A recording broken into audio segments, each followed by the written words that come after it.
Buenos días, bienvenidos a estos debates de la industria de la felicidad. Hace 3 años, por esta fecha, en plena pandemia, cuando prácticamente todos los hoteles del mundo estaban cerrados, algo que jamás había pasado en la historia, se nos ocurrió, en aquellos momentos de angustia, pues abrir un debate para hablar del futuro del turismo, con el título Hablemos del turismo, intentar pues poner las luces largas para ver el futuro y debatir. Y los dos primeros, por estas fechas, los dos primeros ponentes que tuvimos fueron precisamente Antón Costas y Josep Oliu, que recordamos lógicamente. Como nos pareció interesante la fórmula, la transformamos, una vez pasadas ya las angustias, en la industria de la felicidad, que esa frase creo que surgió, seguramente no por primera vez, pero en aquel debate también. Y hoy que tenemos la fortuna de contar aquí con ellos, creemos que es un sector que ha sido enormemente transformador para nuestro país y para el mundo entero, tanto los países desarrollados, los que son emergentes, los que quieren iniciar su desarrollo económico, por ese efecto tractor que tiene en sí mismo. No me voy a extender porque, lógicamente, corresponde a los protagonistas. Y yo quiero únicamente hacer una breve saludo, presentación, aunque ninguno de ellos lo necesita. Antón Costas es ingeniero industrial, es economista, catedrático de la Universidad de Barcelona, ha sido presidente del Círculo de Economía, una institución de enorme prestigio, y posteriormente presidente de la Fundación del Círculo. Actualmente es el presidente del Consejo Económico Social, que todos saben es un órgano de Estado, y es una persona, es un gallego, yo diría que sin duda el gallego que más prestigio tiene en Cataluña. Bien, no me voy a extender, aunque sé que a él le gustan especialmente los halagos, pero el tiempo da para lo que da. Josep Oliu es economista y es doctor en económicas por la Universidad de Minnesota. Ha trabajado como economista durante bastante tiempo, estuvo en el Banco Sabadell como consejero y a partir del 99 ha asumido la presidencia del año 99. Lo esencial es que ha transformado un banco de una ciudad mediana, local, un banco local, en un banco de enorme dimensión durante todos estos años, y lo ha hecho durante un periodo pues ya respetable. Lo conocen todos, y Bieito Rubido, director del debate, anteriormente de ABC, anteriormente, que recuerde, de La Voz de Galicia. Como periodista no tengo que decir nada más porque en todo caso me tendría que presentar él a mí para que me conocieran. Y yo me gustaría tener hoy un breve recuerdo para Josep Piqué, que es amigo de todos, yo diría que de Antón, amigo del alma, de muchos años, estudiaron juntos economía y siempre han hecho multitud de debates, algunos tuvimos la fortuna de poder organizarlos nosotros. Yo de Piqué lo que quiero decir es que yo le conocí no como Antón muy pronto, le conocí más tarde, había oído hablar de él cuando fue nombrado ministro. Recuerdo el impacto que me causé la primera vez que oí, como portavoz del Gobierno, explicar las decisiones que había tomado el Consejo de Ministros. Por primera vez vi a alguien que vi claramente que su objetivo era que el oyente entendiese exactamente las decisiones que se habían tomado, por qué se habían tomado y para qué se habían tomado, sin ningún tipo de propaganda de ningún tipo, lo cual me pareció primero una posición de un nivel, de una capacidad de síntesis y de honestidad sin duda ninguna. Le fui viendo, le fui conociendo, y cuando dejó la política pues le llamé para desearle mucha suerte. Mi relación con él había sido únicamente de saludar, etcétera. Y ahí, en una tarde que estuvimos más de 2 horas, pues descubrí una persona excepcional. O sea, era un hombre inteligente, esto lo sabía todo el mundo. Era un hombre brillantísimo, de los más brillantes, esto lo sabía todo el mundo. Pero yo descubrí otra faceta. Era un hombre cultísimo, que se conoce la historia, la geografía. Tenía esa frase que la historia va y viene, pero la geografía siempre sigue ahí. Tenía curiosidad por todo, pero además descubrí una faceta humana excepcional, quizás no esperada, que era una persona de un enorme compromiso con todo y de una enorme generosidad y de una enorme sencillez. Yo destacaría fundamentalmente su honestidad intelectual por encima de todo y después, como decía, este compromiso. Era un gran catalán, un gran español, un gran europeo y un hombre universal. Cuando se van con nosotros, tuvimos la oportunidad de colaborar en muchas cosas, en cantidad de debates, pero sobre todo él fue el factotum fundamental para el Foro La Toja, en el que Antón Costas ha tenido también una importantísima, tiene una importantísima participación como impulsor, pero sin la figura de Josep Piqué, el papel, pues seguramente tendríamos un foro, pero nada que ver con lo que se ha conseguido desde el primer año. Pasó una temporada muy mala, aunque él, como dice un amigo común nuestro, también de Antón y de Josep y de todo, era un enamorado de la vida. En todo momento te estaba, incluso en los últimos momentos, hablando de proyectos. Unos días antes me explicaba que se iba a encerrar en Semana Santa para acabar su último libro, que lo tenía prácticamente estructurado. Y cuando se va una persona como él, tan relevante, uno siempre dice qué es lo que queda, ¿no? Entonces, en su caso, nos queda el ejemplo. Yo creo que desde que somos pequeños siempre necesitamos un referente, alguien en quien mirarnos como un espejo que nos puede contribuir a ser un poco mejores, irnos elevando, nos contribuye a crecer, a elevarnos. Alguien que, y eso es un permanente en la vida. Para mí, Josep ha sido ese reflejo del que siempre te vas mirando en ese espejo, como te gustaría a ti ser. Yo creo que una vez que desaparecen estas personas, sus efectos quedan, porque queda ese legado, y ese legado es el que nos deja a todos. Hoy me he extendido un poquito más de lo habitual, pero creo que merece la pena. Josep Piqué, descanse en paz.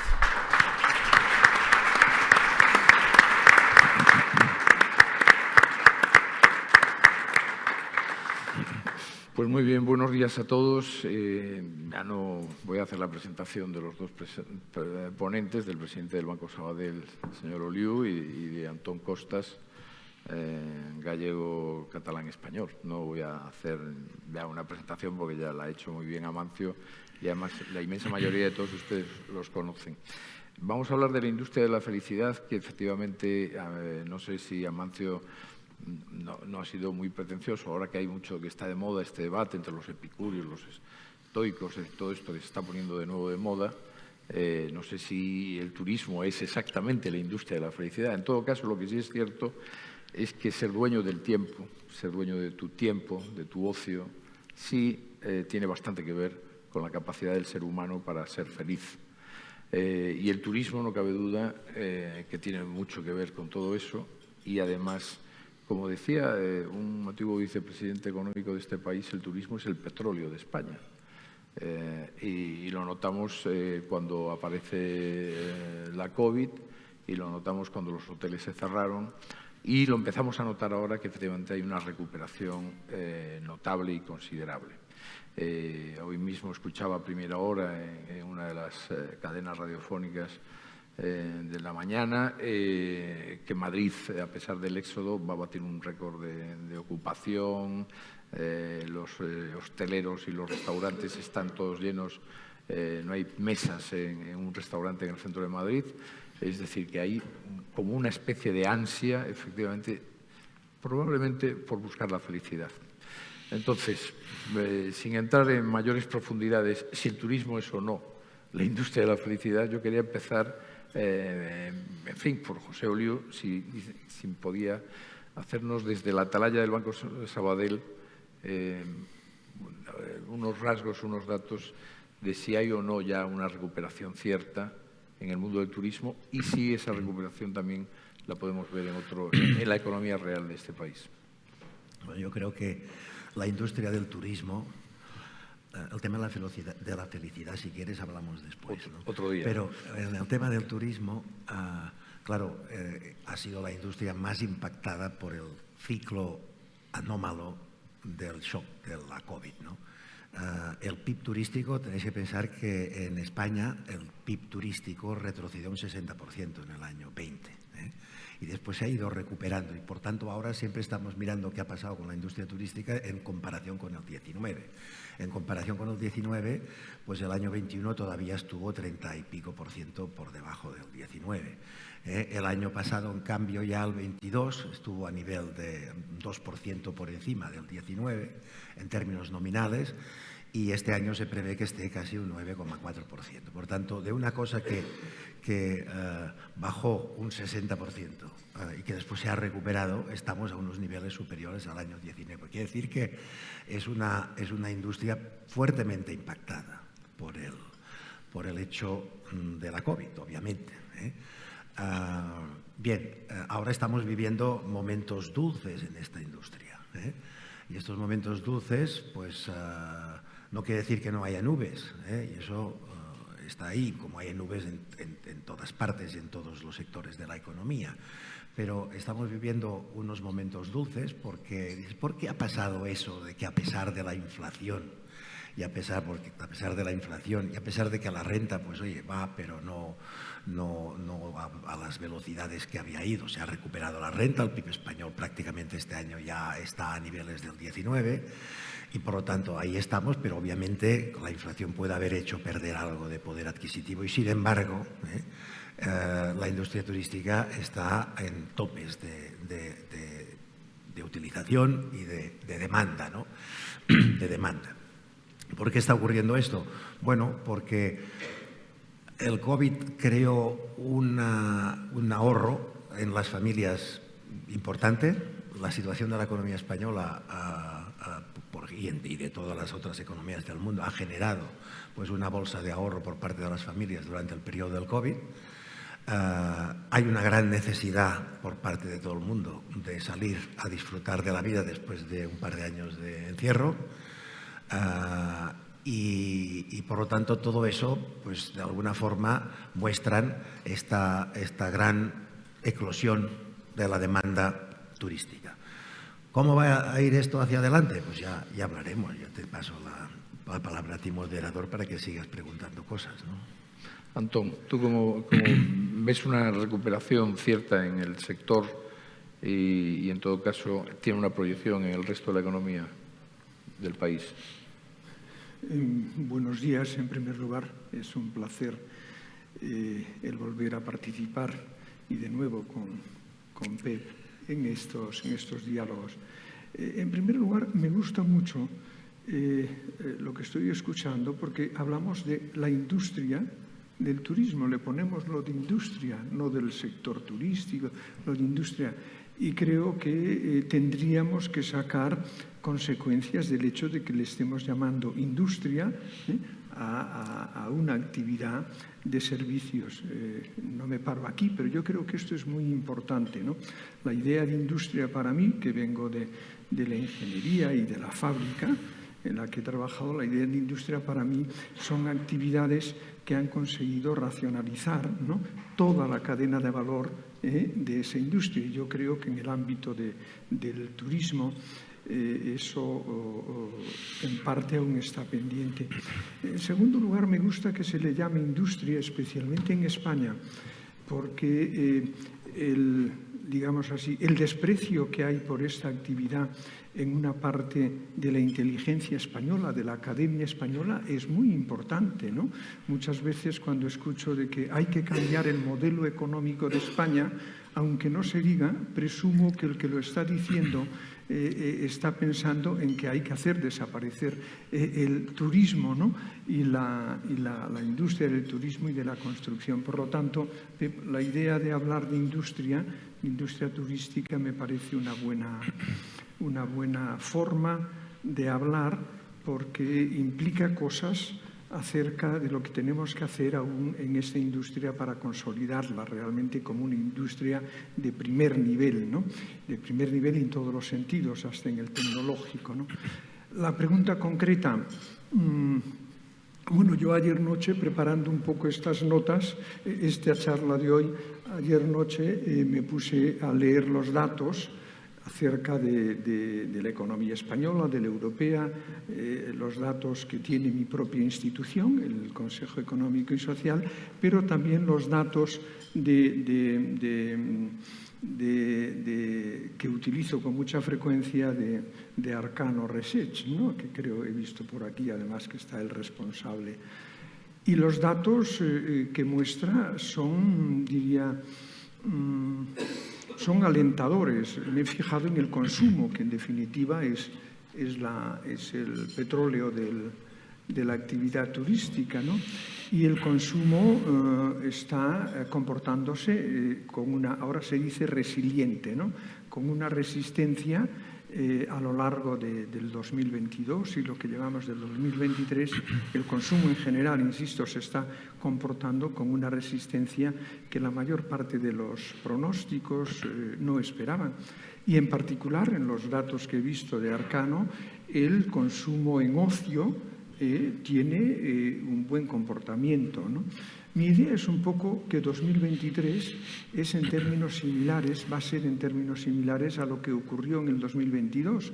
¿Se acuerdan ustedes que desde principios del 2022 se nos decía que la recesión estaba a llegar en ese trimestre, se acababa el trimestre y se nos decía que aparecería en el segundo, en el otro trimestre, llegaba el segundo, en el tercer, el cuarto? Y bueno, yo en aquel momento decía que la economía, especialmente la economía española, sí que iba a levantar un poco el pie del acelerador, pero que no pisaría el freno.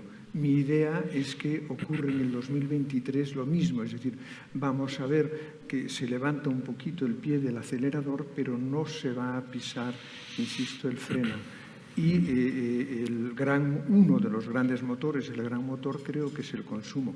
Naturalmente, la industria tiene un problema de costes, que me lo estaba diciendo ahora cuando entrábamos, ¿no? Un problema de costes extraordinario, pero bueno, los buenos gestores tienen que demostrar su calidad en los momentos en que las condiciones son difíciles, porque para eso se les paga un poco más.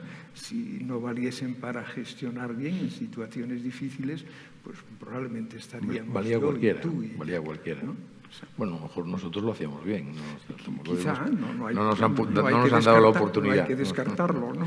Bueno, quería plantearles a los dos, el contexto económico o macroeconómico ahora mismo, el señor Liu nos lo puede decir, favorece que precisamente el sector del turismo crezca, es decir, ¿podemos tener esperanzas de que esto va a ir a mejor? Vamos a ver, mundialmente, en Estados Unidos hay una situación, en Europa hay otra. ¿Cuáles son las características principales de nuestra situación económica? La primera y más importante para mí es la gran incertidumbre. Es decir, hoy lo más importante, vivimos en un mundo con una gran incertidumbre respecto a muchas cosas, muchas. Hemos visto durante los últimos 3 años shocks de oferta, quiero decir, reducciones de oferta que empezaron un proceso inflacionista. El primero fue el shock del COVID. El COVID creó problemas en las cadenas de suministro. Estos problemas en las cadenas de suministro, muchos de ellos han sido, digamos, ya más o menos capeados, pero todavía quedan algunos, ¿no? Un shock de oferta es una cosa que produce unos efectos. El segundo fue el shock producido sobre el precio de la energía. La guerra de Ucrania, de entrada, causó un shock sobre el precio de la energía. Es un segundo shock de oferta. Y también en el precio de los cereales como consecuencia de la menor oferta producida por los dos países grandes productores de cereales, que son Ucrania y Rusia, ¿no? Y obviamente, pues... en estos momentos estamos digamos, en el principio de otro posible shock de oferta, que es el shock como consecuencia de la sequía. Que esto de la sequía pensábamos, ¿verdad tú?, que esto de la sequía es una cosa de la Edad Media, ¿no?, cuando tenía efectos económicos sustanciales, pero no. También en la edad moderna de los digitales, el shock de oferta de los cereales y el shock y la sequía mundial pues puede provocar grandes efectos económicos. Todos estos shocks de oferta son como impulsos, que estos impulsos generan impactos inflacionistas.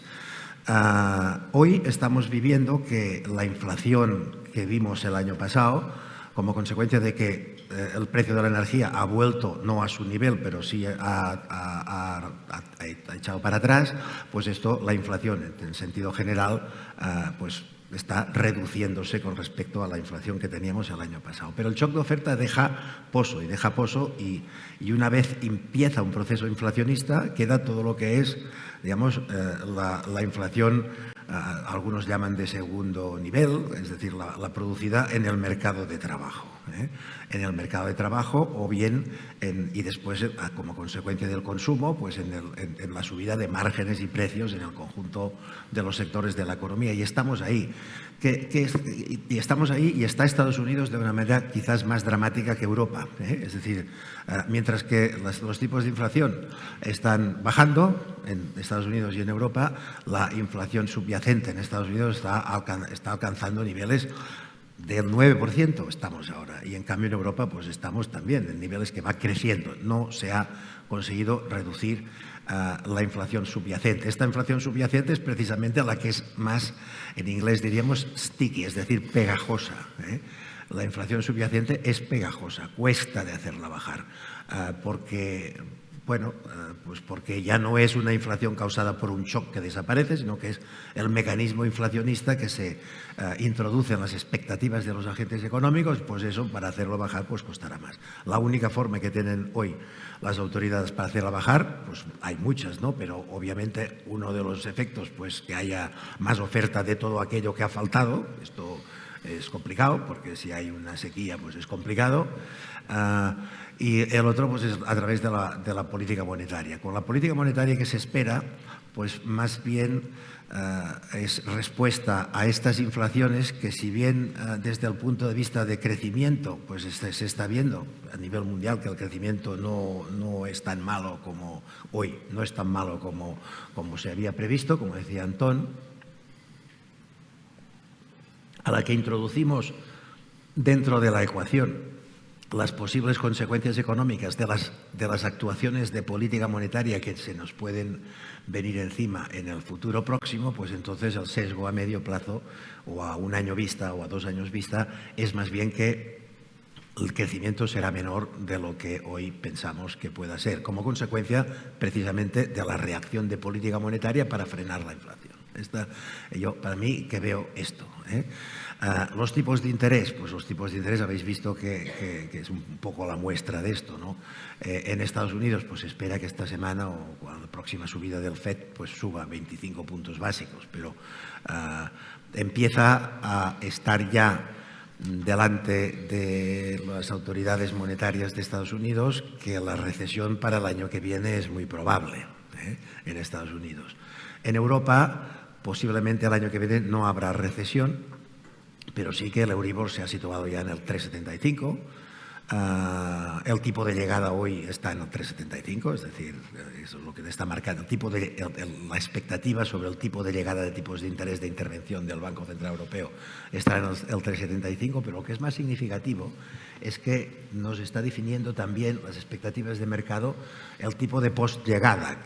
¿Qué quiero decir con el tipo de post-llegada? El tipo de llegada quiere decir el tipo más alto antes de que empiece a bajar el tipo, porque la economía ya ceda y la inflación ceda. El tipo que vendrá después, pues el tipo de llegada que hoy estima el mercado post-evento inflacionista, pues será en Europa alrededor del 2,75. Es decir, ya estamos en lo que yo he llamado un nuevo paradigma de tipos de interés. Hemos dejado atrás aquella época de los tipos de interés negativos, de los tipos de interés de las inflaciones cero o negativas, y estamos en otro paradigma, y este nuevo paradigma pues nos va a marcar durante muchos años. Por tanto, nuestra industria, incluso tanto la industria turística como cualquier industria, y la industria bancaria, tenemos que empezar ya a configurar un futuro en el cual las bases pues van a ser en torno a estas cosas que hoy, a estos tipos de interés, a unas inflaciones pues que no serán, obviamente el 9% de Estados Unidos de inflación subyacente no es admisible. En Europa hay el problema de la gran asimetría de tipos de inflación entre España, que es el que tiene el tipo de inflación más bajo junto con Portugal, y los países cerca del conflicto de Ucrania, que tienen una inflación más alta y por tanto esta le da cierta complejidad a las actuaciones del Banco Central Europeo. Pero lo cierto es que en Europa pues también, ¿no?, los tipos de interés se van a mantener y van a actuar, y las previsiones de crecimiento para Europa, si evitamos la recesión, pues yo creo que eso es bueno. España está relativamente mejor dentro del contexto europeo en cuanto a previsiones de crecimiento a corto o medio plazo. Nosotros tenemos nuestros problemas, que son los nuestros, pero en estas circunstancias coyunturales pues no estamos tan mal, porque el crecimiento es más bien, digamos, el sesgo sobre el crecimiento de la economía española este año yo lo pongo en positivo, es decir, un poquito más de lo que se había previsto, ahora está en el 1,5, pues puede incluso llegar a crecer algo más del 1,5 este año la economía española. Y bueno, esto pues genera problemas, pero estos problemas pues dentro de un contexto mundial de generación de renta pues más dificultosos. La industria del turismo, la industria del turismo yo creo que se mueve en estas circunstancias. En estas circunstancias la inflación es el factor más dominante a la hora de determinar cuáles son las estrategias y qué se tiene que hacer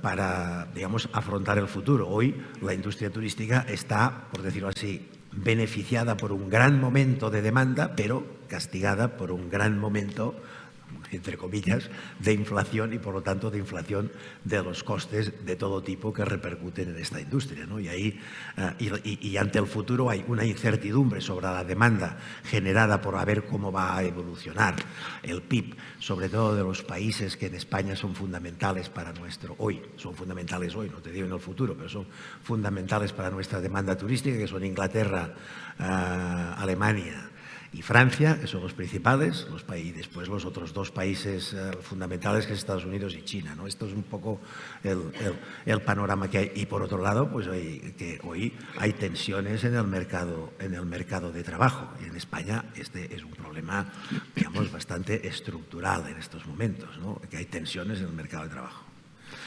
Antón, ha surgido la palabra maldita de esta temporada, inflación. La inflación a los empresarios como Amancio pues le elevan los costes, pero hay que decir que el coste medio de una habitación en Madrid se ha disparado. No sé si es por la inflación o por la aparición de nuevos operadores, pero los precios medios de una habitación en Madrid son hoy porcentualmente mucho más considerables. La inflación, que efectivamente siempre hay que tener un poquito de inflación, dicen, ¿no?, como un poquito de colesterol, un poquito, pero la inflación que tenemos ahora mismo es inquietante y preocupante. En todo caso, es el gran enemigo de este sector. Sí, esto de la inflación como el colesterol está bien. En todo caso hay que recordar que hay colesterol del bueno y del malo, y por lo tanto la inflación también puede haber la buena y mala, ¿no?, de este tipo. O sea, yo lo que no puedo es recomendar a nadie de los que están aquí, de todos ustedes, de cómo van a gestionar en los próximos meses, quizá en los próximos años, tampoco mucho, sus problemas de costes. Yo eso no lo puedo, no soy capaz, ¿no? Y en todo caso la vida me ha enseñado que consejos solo los puedes dar cuando te los pagan, ¿no? Que nunca es bueno dar consejos, ¿sí?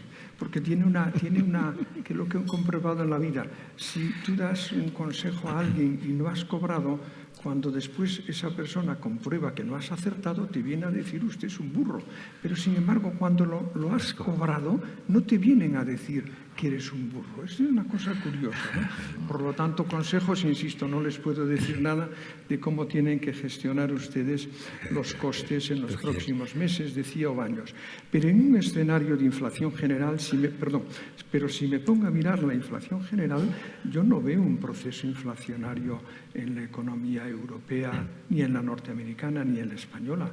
Es decir, yo lo que estoy viendo en los datos que voy viendo, en las dos fuentes que mencionaba antes, es que la inflación está bajando de una manera continua, de una manera estable.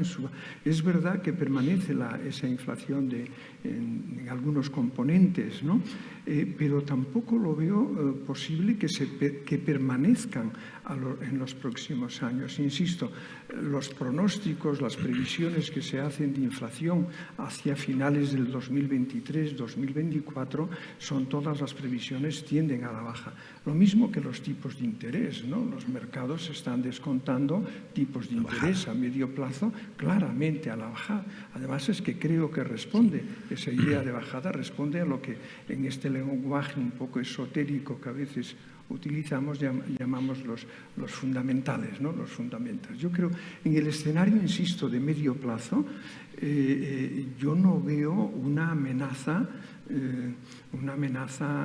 apocalíptica en la inflación ni en los tipos de interés. Quizá llegado a este punto siempre vale la pena cubrirse y decir, bueno, tal como decía Asteris, los galos a la única cosa que temían es que se cayese el cielo, pero a continuación Asteris decía, pero no es probable. Por lo tanto, ese es mi escenario. Sí que me gustaría insistir en una cosa, escuchando a Pepo Liu, ¿no? Yo veo la industria, insisto, quiero utilizar esa palabra, la industria del ocio en general, del turismo, lo veo como una de las industrias más estables en el tiempo que puede tener un país. Creo que es más probable que en el futuro Amancio López, empresario turístico, permanezca en la actividad que permanezca un banquero como Pepo Liu. Creo que es más estable, es más estable en el tiempo. Eso no significa que a cada uno de los actores de la industria les pueda ir bien o mal, o que a cada país creo que hay que hacer ese esfuerzo, tanto a nivel de país como a nivel de empresa, ¿no? Para saber aprovechar esta estabilidad.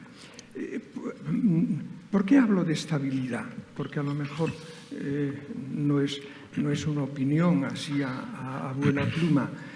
Yo cuando me fijo en los componentes de la cesta del consumo de las familias europeas, cuando veo los distintos componentes, los economistas hablamos de la elasticidad que tiene cada uno, la ropa, estoy hablando, la ropa, la alimentación, ¿no? Y el turismo, el ocio en general.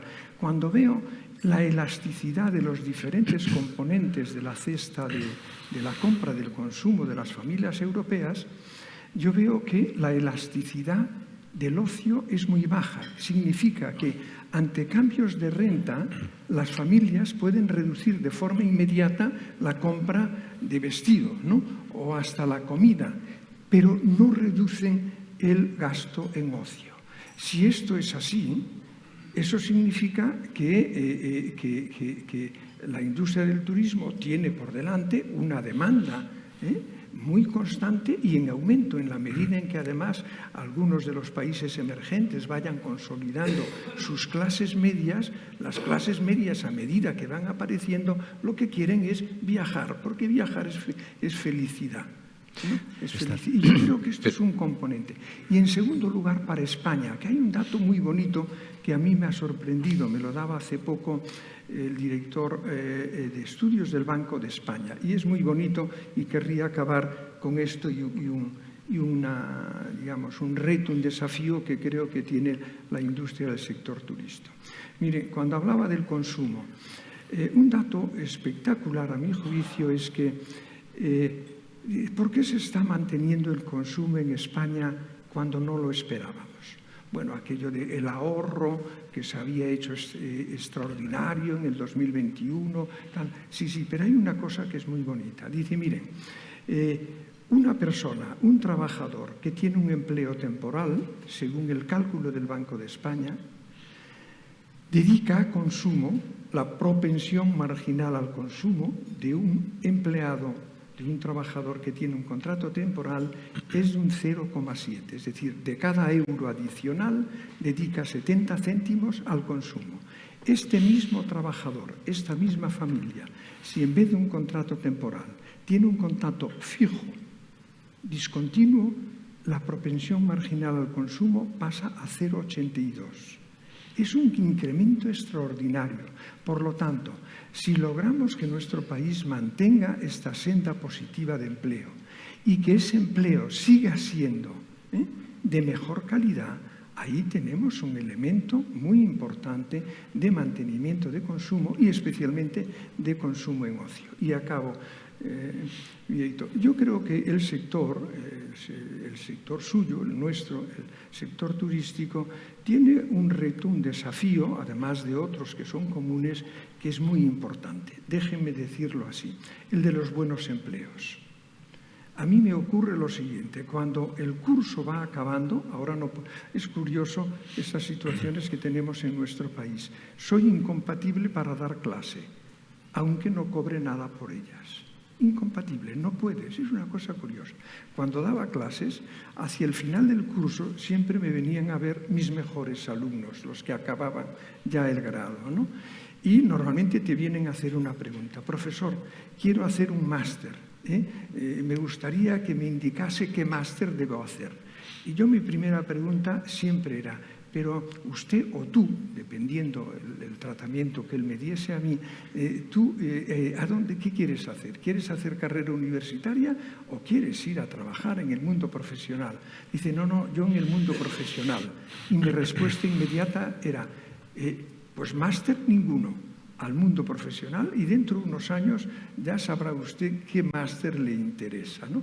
Pero la provocación que les quiero hacer, la segunda pregunta siempre le hago, bueno, ¿y en qué actividad, en qué sector quieren ustedes trabajar?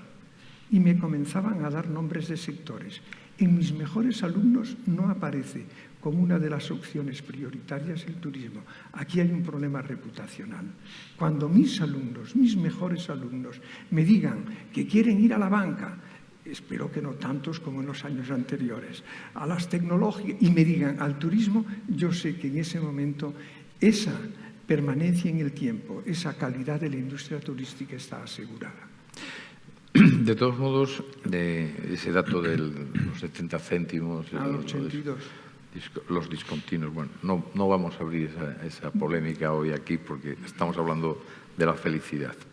Digo, lo de los fijos discontinuos, lo de los discontinuos, ¿no? Otro día que nos inviten. Otra cuestión, sí. Pero yo lo que sí quiero plantear es que lo que sí es cierto es que el precio medio de una habitación de una noche se ha disparado en España, en toda España. Creo que Zaragoza es la única que tiene la media más baja, pero en La Coruña, en Cádiz, en Málaga, en Madrid, en Barcelona, las habitaciones, no, por muy discontinuo que seas, a pesar del estable o todo lo que sea, venir a pagar una habitación está muy cara. Yo no sé lo que opina Amancio, pero vamos, algunos que hemos ido, no muchas, a pasar alguna noche por ahí, de repente nos encontramos que los hoteles están muy caros. ¿Estaba muy barata España? Esa es la pregunta. ¿Está barata? Pregunto. ¿Sí está barata? Sí. No, está en su precio, ¿no? Es decir, esto me recuerda una vez que yo pregunté a Luis Ángel Rojo si el tipo de interés que me parecía que estábamos con un tipo de interés demasiado alto, ¿no? Y dijo, no, está en su sitio. Es decir, el precio de los activos, pues estos activos están sobrevalorados. Pues no lo sé, estarán sobrevalorados, pero están donde hay oferta y demanda, ¿no? No lo creo. Yo creo que esto está en donde está. Es decir, así como cuando vino la crisis se me ocurrió decir que España ha perdido un 30% de valor, la del 2008, y más o menos así, ahora yo creo que no, aquí no hemos perdido valor, y por lo tanto estamos en su valor. Hombre, a mí me gusta que Antón sea tan pro el sector turístico, y que le vea más continuidad que a la banca. Hombre, a la banca continuidad tiene que tener, porque si no hay banca no hay sector turístico. Pero de todas maneras, yo creo que lo que querías decir es el atractivo, eso sí, el atractivo. Yo te tengo que decir que, en fin, los jóvenes, mi hijo, que es más inteligente que yo, decidió dejar la banca para irse al turismo. O sea, que eso es una como buena empresario señal. también. Yo no sé yo creo que, y hablando de esto de la felicidad, pues creo que encontró pues, que había un sector, hombre, yo no sé si es más el sector bancario, es un sector que vive mucho la infelicidad debido a las problemáticas continuas que vivimos, ¿no? El sector turístico no te creas tú que tampoco deja de vivir situaciones de infelicidad, y si no se lo preguntas a nuestro buen amigo Amancio y a todos los demás, que es lo que fue la situación de los años del COVID, y sobre todo cuando te llega la ola del COVID y que no sabes cuál va a ser la salida de eso, ¿no? Esto nos ha pasado, en la banca nos pasó en el 2000, a mí me pasó en el 2007, cuando yo vi venir la ola de la crisis financiera que llegó el 2008, pero me di cuenta que venía así una ola que no había quien la parara en el 2007, y todavía pues en las altas instancias del Estado decían que España va bien en aquel entonces, ¿entiendes? Pero no, estaba que se caía todo, ¿eh? Bueno, yo creo que la situación es esta, es decir, estamos en unos momentos en que el sector turístico, pues sí, tú dices, es un sector fundamental, ¿no? Tiene sus, como todos los sectores, tiene sus deberes. No todos los sectores, sino cualquiera de las empresas que están dentro de este sector tiene sus deberes, su competitividad, su estrategia, cómo posicionarse ante un futuro en el que hay unas incertidumbres, ¿no? Yo creo que sí que estoy contigo, que el turismo tiene que crear empleos de calidad, ¿eh? Pero también es un gran sector que da empleo a todo tipo de mano de obra. Y esto es muy importante. Hoy tienen un problema. Y en todos los lugares del país. Eso es, y en todas una partes. Industria que da cohesión territorial. Es muy importante eso. Aquel señor que, ¿te acuerdas? Uno de los estrategas no recuerdo su nombre, pero uno de los profesores de Harvard, ¿no? Sobre la economía competitiva, que tú me lo dirás. Hace muchos años, un día vino aquí y dijo, España teníamos un problema de empleo. Bueno, siempre tenemos un problema de empleo, pero ahora tenemos un problema de una tasa de paro del 12, y pico % y que no hay empleo posible, o sea, no se encuentra mano de obra, ¿no? Esto nos pasa siempre porque España tiene un problema de desocupación estructural. Pero decía, bueno, si tenéis un problema de empleo, uno de los sectores que ustedes pueden promocionar, yo estaba entonces en el gobierno, en el INI, ¿no? Uno de los sectores que pueden promocionar es la banca. Dije, bueno, nosotros en el INI la banca no la vamos a hacer, esto en su momento no lo hacíamos. Pero el otro era el sector turístico, ¿eh? Es decir, son sectores generadores de empleo. Y son sectores generadores de empleo de todo tipo de calidades. Es decir, uno de los retos que tiene el sector turístico hoy es, como todos los sectores, es adaptarse a un mundo nuevo, digital, donde la información es de otra manera, circula de otra manera, donde hay otras cosas, y si hay uno más espabilado que el vecino en la digitalización, pues va a ser más competitivo que el vecino, ¿eh? Y por tanto eso necesita de un tipo de empleos más cualificados también en el sector turismo, pero el sector turismo es un sector físico, es decir, por tanto, de non-qualified, o sea, de empleo no cualificado, ¿qué más tienes que en el sector turístico? ¿Eh? Es decir, yo creo que esto para un país, y sobre todo para España, es muy importante tenerlo bien en cuenta, porque cuando se establecen unas estrategias, y se establecen, antes no sé si ahora se establecen o no, unas estrategias de ver por dónde tenemos que llevar el país, pues sí está claro que uno de los factores principales en España, que el sector turístico pues será el 12% del PIB, ¿eh?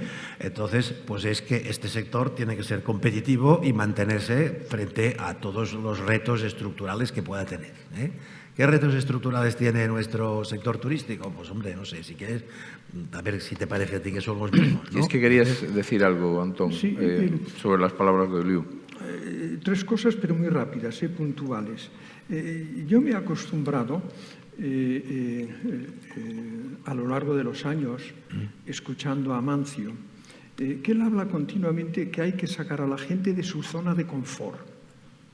Bueno, pues ahora es una situación de no confort, pero esas son las que generan realmente, más bien las que seleccionan a las mejores empresas y a los mejores gerentes y a los mejores directores, ¿no?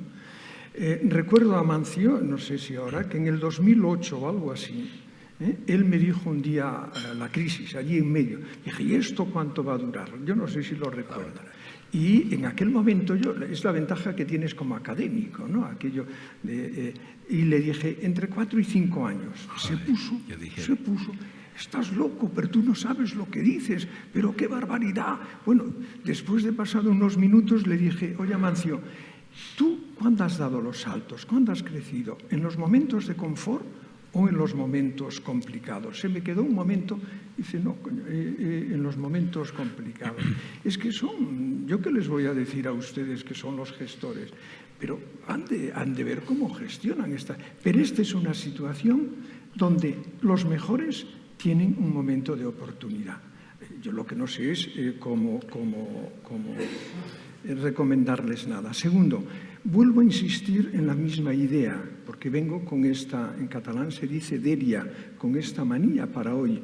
La industria del turismo es una industria muy estable en el tiempo, es muy estable.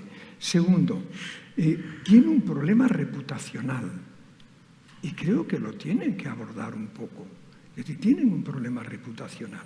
Tercero, mire, nosotros, aquí es un minuto de publicidad. El Consejo Económico y Social acaba de aprobar y dar a conocer esta semana con la ministra de Educación y con el Ministerio de Universidades, acabamos de aprobar y vamos a comenzar a difundir un informe que yo he propuesto al Pleno, que es sobre formación dual en España. Formación dual, tanto la profesional como la universitaria. Tengan la curiosidad de ver los datos estadísticos, no opiniones, que aporta nuestro informe. Es espectacular los resultados que da la formación dual en todos los sectores donde existe en España y en todas las comunidades. Formación dual no es formación profesional. Dual es otra cosa. Es que desde el inicio del estudio, escuela y empresa van juntas con todo su compromiso. Todos los datos, les insisto, el abandono escolar de estudiantes de dual no es cero, pero disminuye de una manera espectacular. El tránsito entre formación y trabajo y empresa es directo. La retención por parte de las empresas que se implican en la formación dual, la retención de esos estudiantes es elevadísima, llega al 80 y pico % en el caso del País Vasco, pero en general es muy elevada la retención de ese personal. Los contratos son mejores siempre, son contratos fijos y además a tiempo completo, y los salarios son mucho mejores.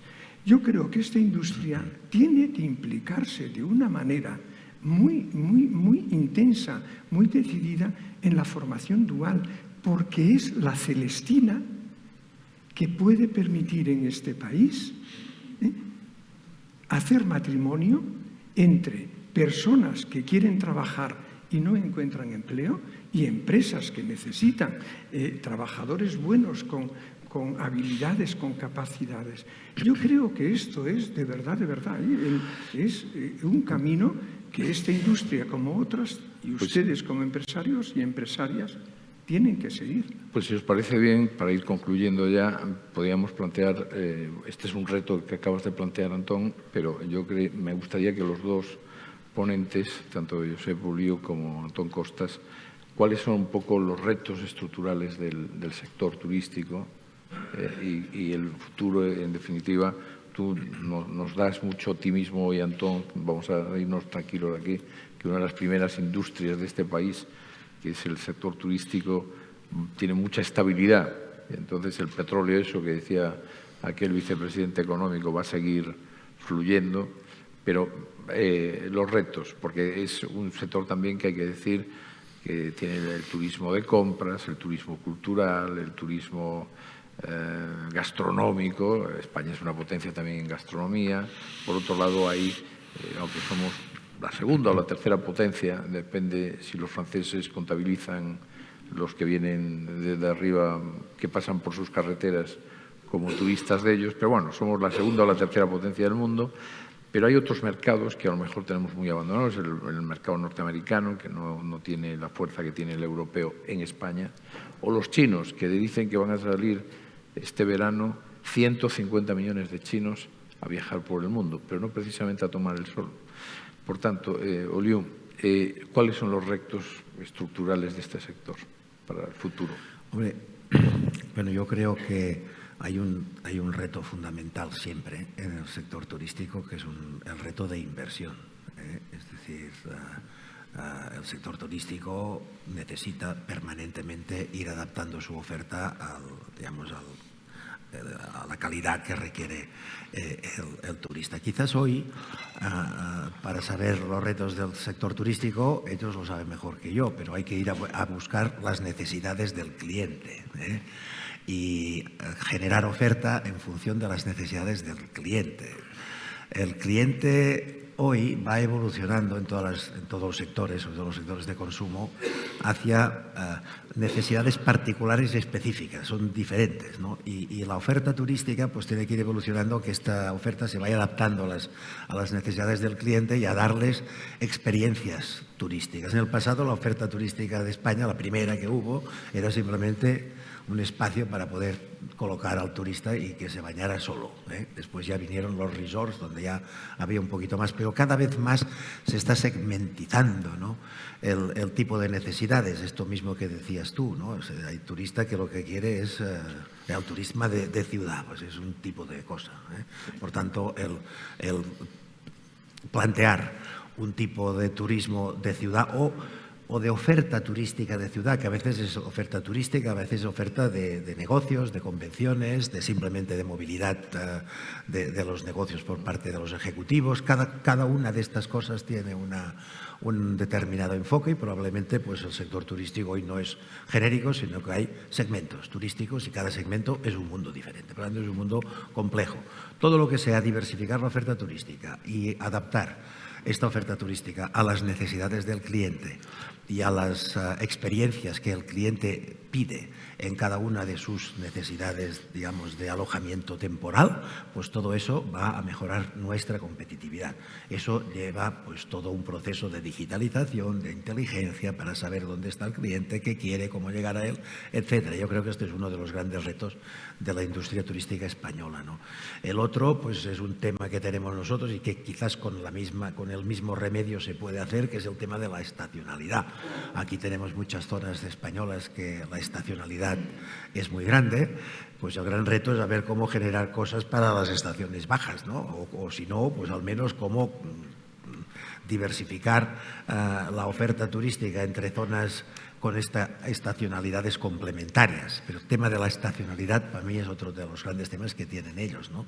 Pero todo eso, el origen de los turistas también, ¿no? Pero eso ya se está haciendo, es decir, y eso también viene de todo lo que es inversión en función de cuáles son las necesidades, porque diferentes turistas de diferentes partes del mundo tienen conceptos diferentes de lo que vienen a hacer a España. Los chinos no te van a venir al sol, los chinos se van al sol, se van a Wuhan, tienen una isla ahí que ahora van, desde que se les encerraron durante 2 años, ahora van a una isla ahí, pero no van a ir a este tipo de turismo. Por lo tanto, hay que configurar, digamos, ofertas que sean adecuadas al tipo de turista, también por origen territorial. Y eso, yo creo que eso es otra cosa en que la industria turística, las empresas, pues se pueden especializar los unos por aquí, los otros por allá, pero que es importante, ¿no?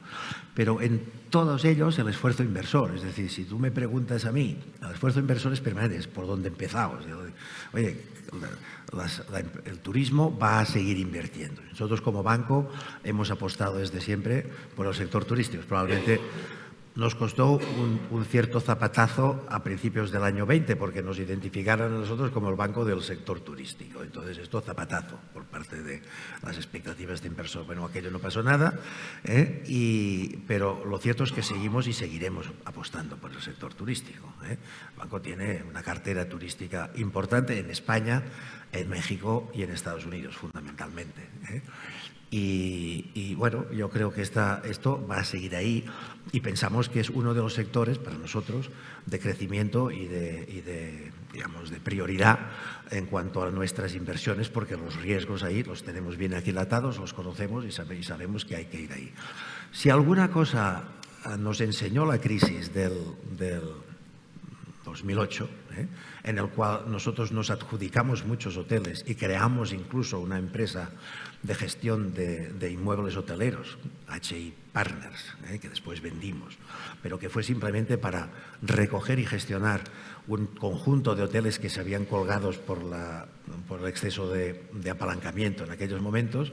Pues lo que sí hemos aprendido son dos cosas. Una, que los hoteles no pueden tienen que tener una tasa de apalancamiento adecuado y por lo tanto no les vamos a dejar a ir más allá, pero por otro también que los hoteles que se descapitalizan sin hacer inversión acaban mal. Y eso es el gran reto que tiene hoy la industria turística. Una industria turística que no invierte, una empresa turística que no invierte, acaba mal. Una empresa turística que sobreinvierte, también. Por lo tanto, el equilibrio en este tema es el que nosotros ayudamos a nuestras empresas turísticas a que no se pasen, pero al mismo tiempo a que no se queden cortos. Antón, para concluir. Para concluir, sí. No insisto, comparto lo que acaba de decir Pepo Liu. Quizá añado a lo que él dice que hay una percepción en muchas ocasiones, veo un poco en la sociedad, que el sector turístico es poco innovador. Y sin embargo tengo la percepción, la sensación de que es uno de los sectores donde con más rapidez se introduce todo el avance tecnológico, ¿no? Eso significa inversión, ¿no? Pero bueno, eso ya lo ha dicho él. ¿Qué me gustaría a mí reiterar aquí? Que creo que el principal reto, el que yo quiero destacar al menos del sector, de la industria, es un reto reputacional. Hay que conseguir que cuando en España se habla de cambiar el modelo económico, que no se esté pensando en tirar por el agujero de la bañera, ¿no? Además del agua sucia que la hay al niño, ¿no? Al bebé, que sería la industria en sí. Porque esta es una industria poderosa, insisto, poderosa para la cohesión social y territorial de nuestro país, territorial además de social, ¿no? Y que tiene un efecto arrastre tremendo. Las inversiones en el ámbito de la industria turística tienen un arrastre hacia otros sectores espectacular.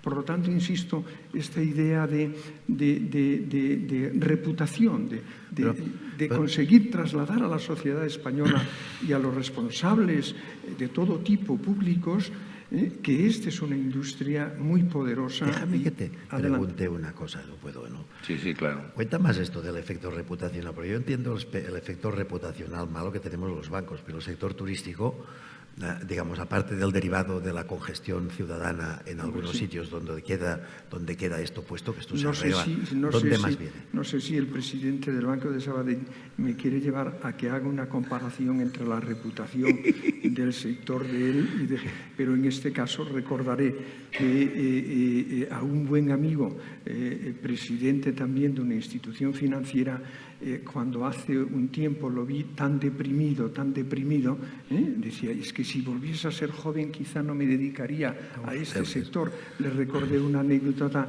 que se cuenta de Marx Groucho, no de Carlos, ¿no?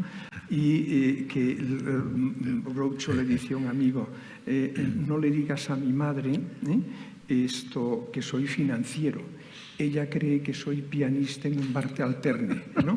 Por lo tanto, hombre, un cierto problema reputacional tenéis. No, yo aquí lo de reputacional es la imagen de la industria turística en la sociedad española. Hay que hacerla mejorar. Que esta es una industria que con un 12% permanecerá así, pero es que además es que tiene ese 12%, cuando le sumas los efectos arrastres sobre esos sectores, se te multiplica. Por lo tanto, su importancia en el PIB. No hay ninguna otra industria española en este momento ni en el futuro que tenga esta capacidad de arrastre. Pero, insisto, creo que hay ese problema reputacional y que ustedes tienen que ser, como industria, los receptores de los chicos y chicas más talentosos de nuestro país en los próximos años y décadas. Esto era al menos... Y hay, déjame decirlo así, hombre, el componente 14, creo que es el componente 14 del plan de transformación, tiene una cantidad de dinero detrás importante, del orden de 4.000 millones de euros, ¿no? La Agenda Europea del Turismo, la Europea del Turismo 2030, tiene muchas cosas detrás.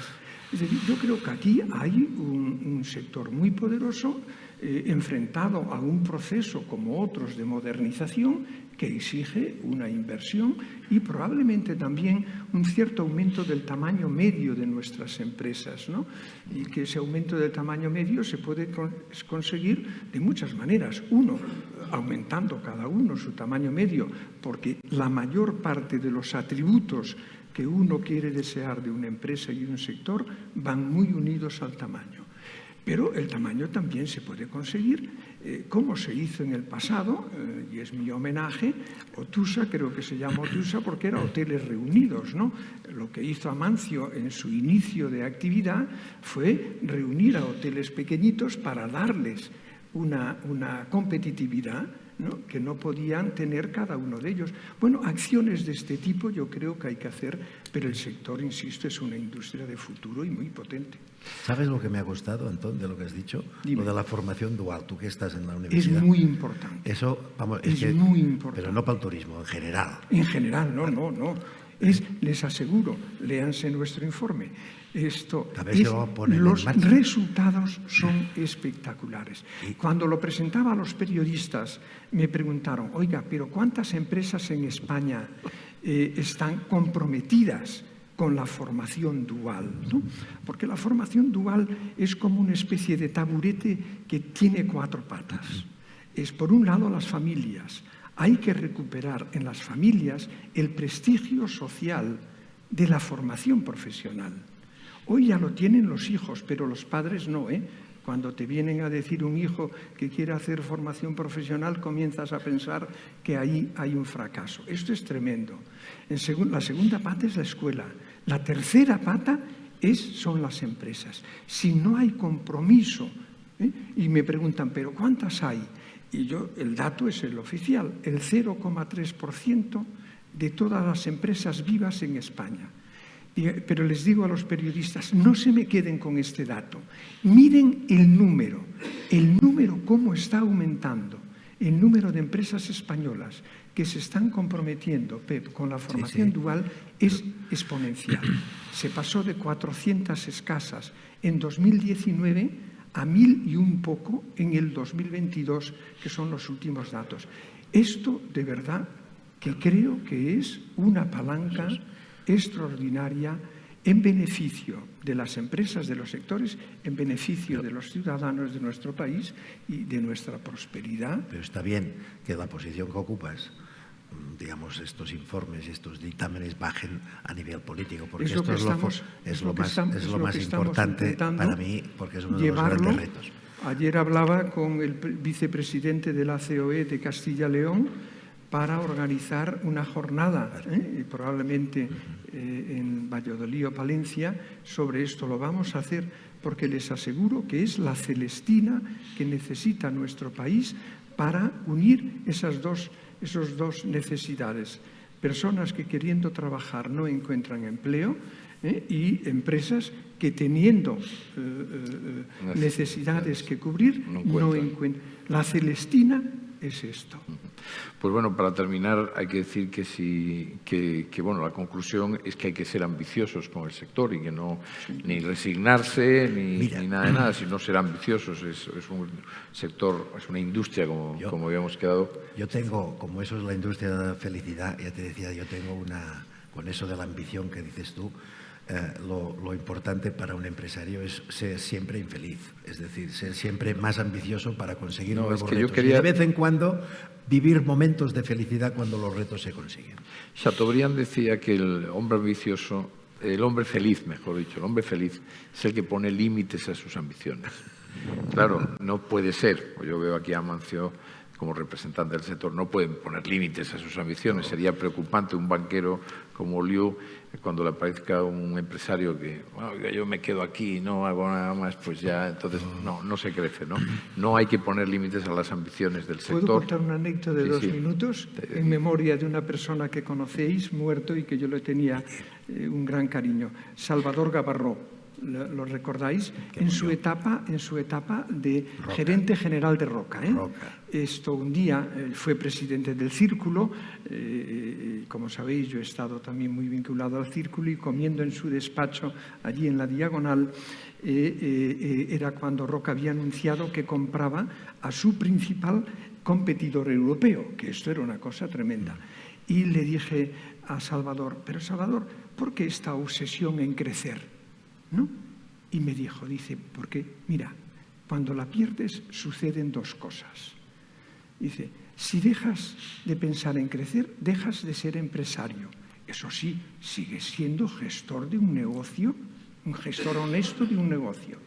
Me decía él esto. Y segundo, porque cuando no creces, no puedes retener a tu mejor personal, especialmente el personal que está por abajo. Dice, porque por arriba tienes gente buena, pero está topado. La de abajo, que quiere subir, si no le encuentras salida dentro de ti, se te irá. Él me decía, hay que ser ambición para crecer por estos 2 motivos. Pues vamos a hacerle una enmienda a Chateaubriand y entonces vamos a ser ambiciosos, a pesar de que manejemos la industria de la felicidad, aunque saben ustedes que la leyenda dice que aquel rey que estaba con una depresión profunda y que mandó a emisarios por todo su reino a buscar la solución, le dijeron que la solución era la camisa del hombre feliz. Y finalmente encontraron al hombre feliz. El único problema es que el hombre feliz no tenía camisa. Esperemos que el turismo tenga camisa durante muchos años. Muchas gracias.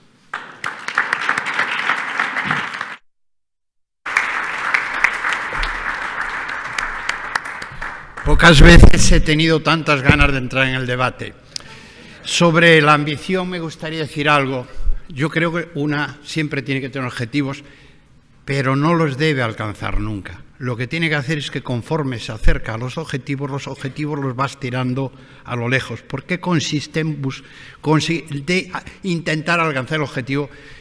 Porque si lo consigues no sabemos qué puede pasar ahí. Pero, en fin, en cierto modo es así. Bueno, muchas gracias. Solo alguna puntualización sobre el tema de la reputación. Es verdad que se necesita un relato porque yo creo que la realidad no coincide con la imagen externa. Es verdad que a eso tampoco ha contribuido alguna gente, entre ellos un ministro, que en plena pandemia, con todos los hoteles cerrados, gratuitamente, supongo que a cambio de nada, dijo que el turismo no generaba valor, aunque estuviera convencido él. Hombre, no era la función del ministro, ni de un ministro, ni el momento tampoco, ¿no? Lo digo esto porque yo le voy a pedir, como está aquí el presidente de la mesa de turismo, que nos facilite, especialmente al presidente del Consejo Económico y Social, una información sobre una realidad muy sencilla. Por ejemplo, en una ciudad como Barcelona, una limpiadora de un hotel cobra pues como un 30 o 25% más, porque tiene convenio de hostelería, y no convenio de limpieza, que lo que cobra quien limpia un avión de Iberia o un banco, etcétera, etcétera, etcétera, cualquier oficina de cualquier tipo. Lo digo porque quizás lo que sí nos falta es un relato, porque es un sector, una actividad, una industria menospreciada desde el origen. O sea, es un sector donde en su día los inversores no existían, los ricos, como decía Javier Gómez Navarro, nunca creyeron en esto, los bancos no financiaban y se fue haciendo como se fue haciendo. Eso es un tema. Sobre el tema de la duración de la crisis, ahí sí, como me han citado, recuerdo perfectamente que en la crisis del 2007, primero, en el mes de septiembre, octubre, yo creo que fue a finales de septiembre, en un hotel nuestro en Barcelona, Pepo Liu, presidente del Sabadell, explicó un verano que había tenido, que era un problema en una pierna, estaba inmovilizado y se pasó todo el mes de agosto cambiando presupuestos, no sé si cada semana lo iba cambiando, iba reduciendo, y de alguna forma avisó de lo que iba a venir. Yo en aquel momento no me lo creí, porque uno no se quiere creer de golpe estas noticias, pero digo, me voy a acordar a ver si acierta, y joder, si acertó. Y es verdad que yo iba preguntando a todo el que pillaba por delante cuánto durará esta crisis, y después iba otra más interesante, me parece aportar, que era qué hay que hacer. y recuerdo dos, de un expresidente de la Caixa, Vilarrasau, que le dije, dame algún consejo, y me dijo, esto lo tienes que abordar como gato panza arriba. A mí ese consejo me defraudó, esperaba otra cosa, la verdad. Después el tiempo me dijo que no había ningún consejo mejor, que ese era el único que se podía dar. Y a un amigo también común, fallecido hace años, también gallego y catedrático prestigioso, Joaquín Trigo, le hice la misma pregunta, me dijo, la crisis hay que abordarla como un samurái que lleva dos espadas, con la izquierda te defiendes y con la derecha la atacas. Pero tienes que hacerlo todo al mismo tiempo, defenderte y atacar al mismo tiempo. También me pareció, me la quedé y esa sí que la voy repitiendo con frecuencia. En todo caso, a mí sí me sorprende que a veces desde el punto de vista del sector bancario mucha gente pensara que esto del turismo, que esto de los hoteles era algo efímero, que podía ser una moda pasajera, o sea, cuando, y en plena crisis, incluso reguladores europeos se cuestionaban el sector como diciendo, es que esto, yo no sé, no me cabe en la cabeza nunca tuve esa sensación, afortunadamente, de que esto podía desaparecer. O sea, hay modas en la vida, uno tiene que diferenciar aquello que es efímero de aquello que permanece en el tiempo.